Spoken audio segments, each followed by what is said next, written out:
नमस्कार दोस्तों, study with अनु में मैं अनु आपका स्वागत करती हूँ। कैसे हैं आप सब? आई होप आप सब स्वस्थ होंगे, मस्त होंगे और अपनी पढ़ाई लिखाई में व्यस्त होंगे। तो जैसे कि आपको पता है, ये आपकी क्लास है हिस्ट्री की।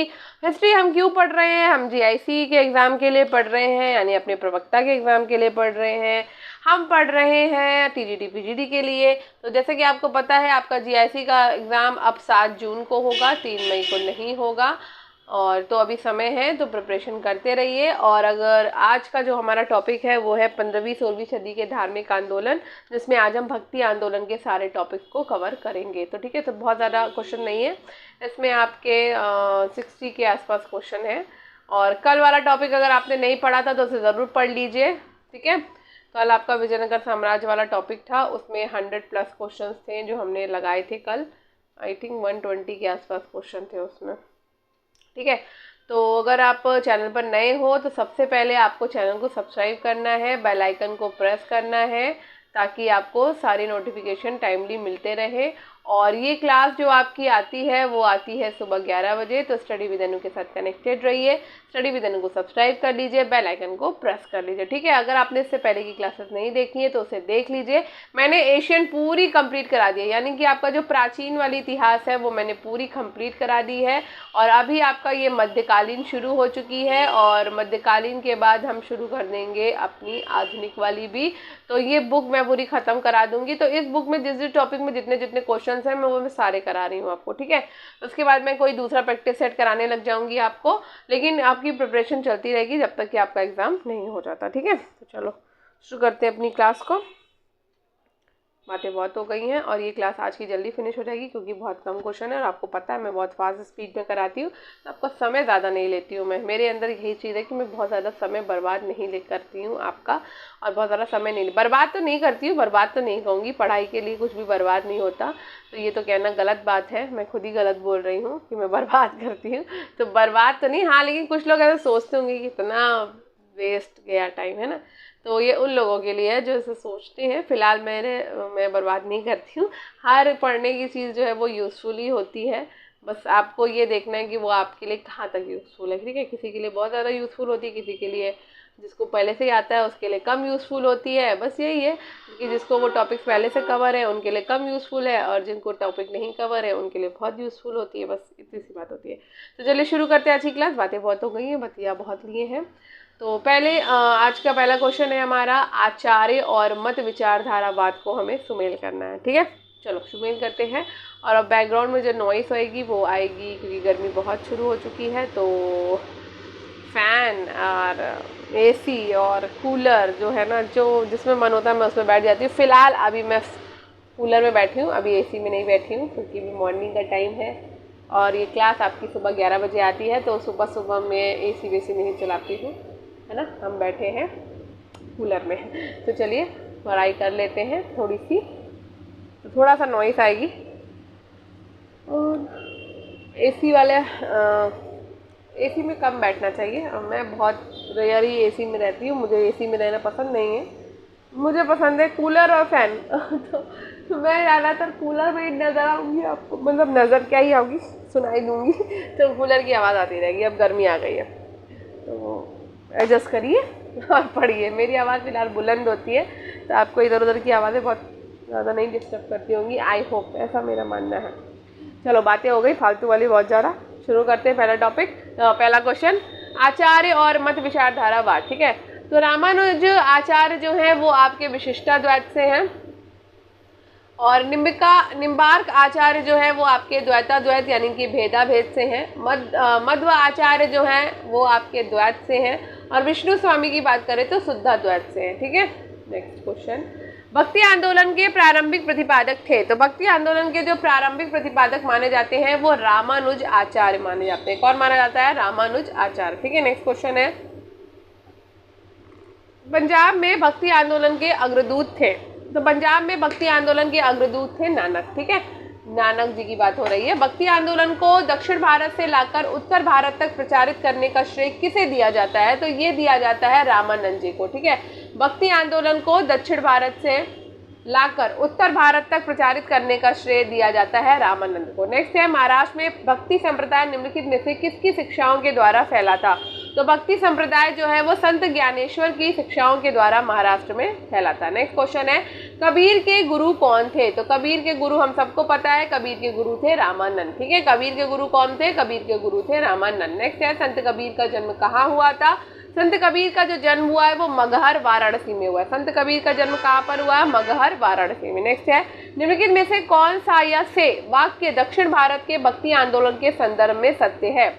तो भाई सत्य ये है कि इसका नेतृत्व कई लोकप्रिय संतों के द्वारा किया गया था। सत्य ये है कि इसने जाति व्यवस्था का विरोध किया था। ठीक है, नेक्स्ट क्वेश्चन है, चैतन्य महाप्रभु किस संप्रदाय से जुड़े थे? तो चैतन्य महाप्रभु जो है वो गौड़ीय संप्रदाय से जुड़े हुए थे। ठीक है, चैतन्य महाप्रभु किस संप्रदाय से जुड़े हुए थे? तो गौड़ी संप्रदाय से जुड़े थे। नेक्स्ट है, पुष्टि मार्ग के दर्शन की स्थापना किसने करी है? तो पुष्टि मार्ग के दर्शन की जो स्थापना है वो वल्लभाचार्य ने करी है। नेक्स्ट क्वेश्चन है, किस संत ने ईश्वर को अपने पास अनुभव करने के लिए नृत्य एवं गीतों यानी कि कीर्तन को माध्यम बनाया है? तो ये बनाया है चैतन्य महाप्रभु को। किसको बनाया है? चैतन्य महाप्रभु को। नेक्स्ट है, अद्वैतवाद के सिद्धांत के प्रतिपादक कौन थे? अद्वैतवाद के सिद्धांत के प्रतिपादक थे शंकराचार्य। नेक्स्ट है, निम्न संतों का काल क्रमानुसार व्यवस्थित कर कूट में उत्तर दे। तो ये उत्तर है आपका, पहले आएगा कबीर, फिर आएगा नानक, फिर आएगा चैतन्य और फिर आएगा तुलसीदास। नेक्स्ट है, गीत गोविंद के रचयिता हैं।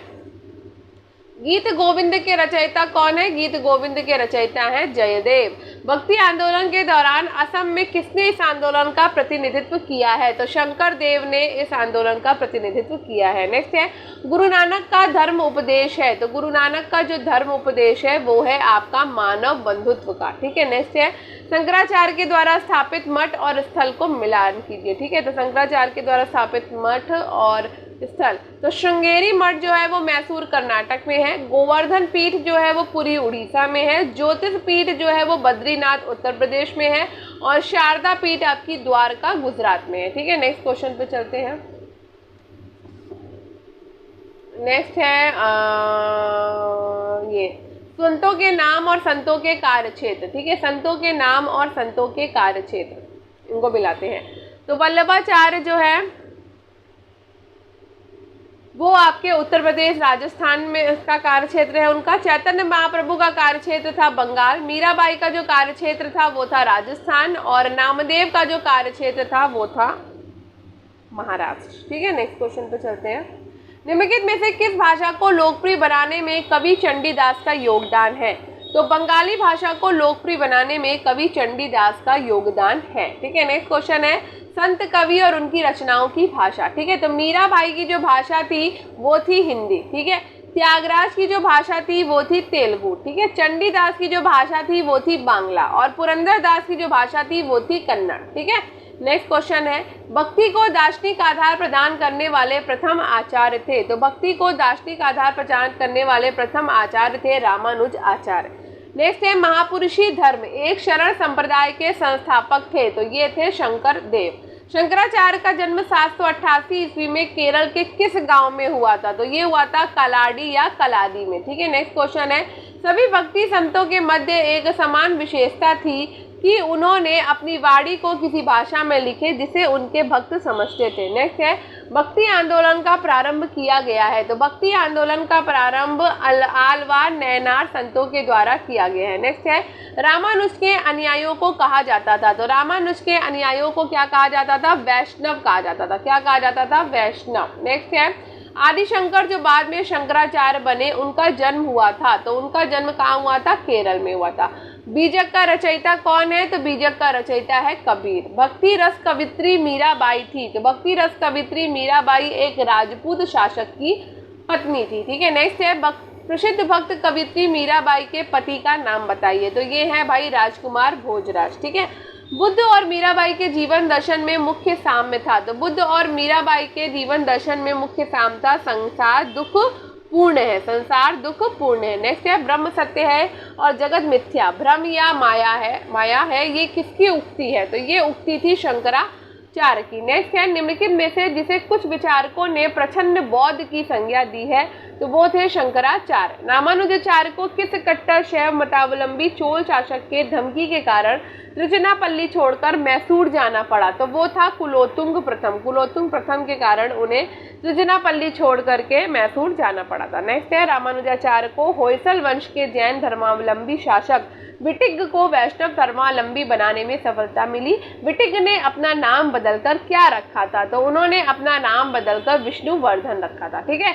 नेक्स्ट है, किसने भक्ति के क्षेत्र में शूद्रों को भागवत दर्शन व मोक्ष का अधिकार देकर उन्हें इस्लाम धर्म स्वीकार करने से रोका था? तो वो है रामानुजाचार्य। नेक्स्ट है, दक्षिण भारत का वो संत कौन था जिसने अपना अधिकांश जीवन उत्तर भारत में वृंदावन में बिताया था? तो वो है निम्बकार आचार्य, निम्बाक आचार्य। ठीक है। महाराष्ट्र में विठोबा या विट्ठल विष्णु का एक नाम आंदोलन का केंद्र था तो ये था पढ़नपुर। पढ़नपुर जो है वो महाराष्ट्र में विठोबा या विट्ठल यानी कि विष्णु के एक नाम का आंदोलन का केंद्र था।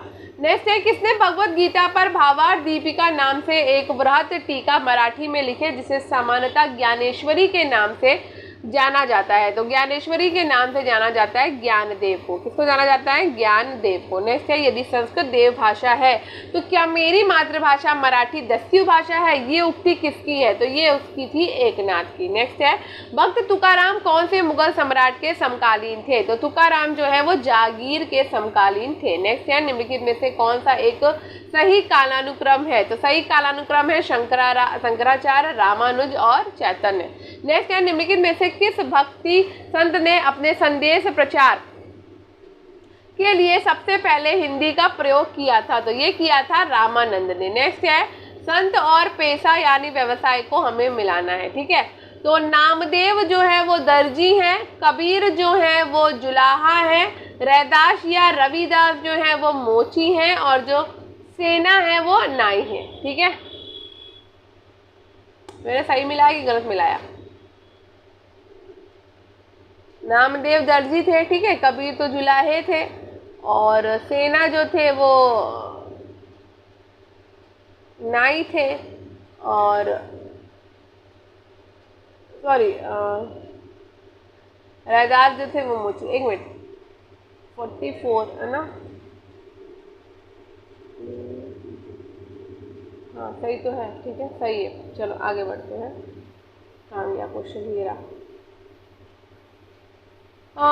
शिवाजी के आध्यात्मिक गुरु कौन थे? तो शिवाजी के आध्यात्मिक गुरु थे रामदास। ठीक है। दास बोध के रचयिता थे, दास बोध के रचयिता थे रामदास। ठीक है। जाति पाति पूछे नहीं कोई, हरि का भजे तो हरि का होय। ये पंक्तियां किसकी हैं? तो ये पंक्तियां हैं आपकी रामानंद की। गुरु नानक का जन्म 1469 ईस्वी में कहाँ पर हुआ था? तो ये हुआ था तलवंडी ननकाना में। सिख धर्म का संस्थापक किसे माना जाता है? तो सिख धर्म का संस्थापक गुरु नानक को माना जाता है। ठीक है। बंगाल और उड़ीसा में वैष्णववाद को लोकप्रिय बनाने का श्रेय किसे है? तो ये है चैतन्य को। चैतन्य महाप्रभु का जन्म स्थल है। तो चैतन्य महाप्रभु का जन्म स्थल है नदिया नवद्वीप में। उड़ीसा नरेश प्रताप रुद्र किस वैष्णव संत का शिष्य था? तो ये था चैतन्य का वैष्णव शिष्य। ठीक है। नेक्स्ट क्वेश्चन है, निम्नलिखित में से किसे गौरांग प्रभु भी कहा जाता है? तो गौरांग प्रभु चैतन्य को कहा जाता है। ठीक है। अरे एक सेकेंड, अरे क्या हो जाता है? तो गौरांग प्रभु किसे कहा जाता है? गौरांग प्रभु चैतन्य को कहा जाता है। ठीक है। नेक्स्ट है, रचना और रचनाकार को मिलाना है हमें। ठीक है। तो पदावली जो है वो विद्यावती की है, रामचरितमानस जो है वो तुलसीदास जी की है, सूर सागर की बात करें तो सूरदास जी की है और बीजक जो है वो कबीरदास जी की है। ठीक है। हो गया मिलान। नेक्स्ट है, आलसियों का मूल मंत्र अजगर करे न चाकरी पंक्षी करे न काम के रचयिता कौन है? तो वो है मलूक दास। कौन है? मलूक दास है। ठीक है। महात्मा गांधी के प्रिय भजन वैष्णव जन तो तेने कहिए जो पीर पनाई जाने रे के रचयिता कौन है? तो ये है नरसिंह यानी कि नरसिंह मेहता। नरसिंह मेहता डैश के प्रसिद्ध संत थे। तो नरसिंह मेहता गुजरात के प्रसिद्ध संत थे। नेक्स्ट है, मुगल शासक मोहम्मद शाह रंगीला किस संप्रदाय का अनुयायी था? तो ये है शिवनारायण का अनुयायी। किसका था? शिवनारायण का। असम का चैतन्य किसे कहा जाता है? तो असम का चैतन्य शंकर देव को कहा जाता है। निम्नलिखित में से कौन भक्ति आंदोलन का प्रस्तावक नहीं था? तो भक्ति आंदोलन का प्रस्तावक नागा अर्जुन नहीं थे। तुकाराम थे, त्यागराज थे और वल्लभाचार्य थे। ठीक है, इसी के साथ ही हमारा ये टॉपिक हो जाता है फिनिश। अब हम कल करेंगे सूफी आंदोलन के क्वेश्चन। ठीक है, तो आई होप आपको आज की क्लास पसंद आई होगी। क्लास पसंद आई हो तो क्लास को लाइक, शेयर और चैनल को सब्सक्राइब करना बिल्कुल मत भूलिएगा। और आज की क्लास बहुत छोटी सी थी, मात्र 14-15 मिनट की क्लास हुई है, तो स्टडी विद अनु के साथ कनेक्टेड रहिए। क्लास को फटाफट से कर लिया करिए, और बहुत ही कम समय की क्लास है। क्वेश्चन अधिक होते हैं तो फिर क्लास बड़ी होती है, लेकिन फिर भी अभी तक आधे घंटे की भी क्लास नहीं हुई है। सारी classes 15 minute, 20 minute, 12 minute, 13 minute, 14 minute ऐसे ही चल के ख़त्म हो जाती है। ठीक है, तो चलिए फटाफट से। अब इससे ज़्यादा फास्ट करोगे तो फिर समझ नहीं आएगा, तब भी मैं बहुत फास्ट कराती हूँ, सीधे क्वेश्चन आंसर्स वाला आपका चल रहा है। तो मिलते हैं कल, तब तक के लिए बाय बाय। और सूफी आंदोलन के क्वेश्चंस कल हम करेंगे। क्लास पसंद आई हो तो कमेंट बॉक्स में कमेंट करके ज़रूर बताया करिए कि क्लास आपको कैसी लगी, और क्वेश्चन बताया करिए कि कितने क्वेश्चंस आपके राइट हो रहे हैं। ठीक है, चलो मिलते हैं कल, तब तक के लिए बाय बाय।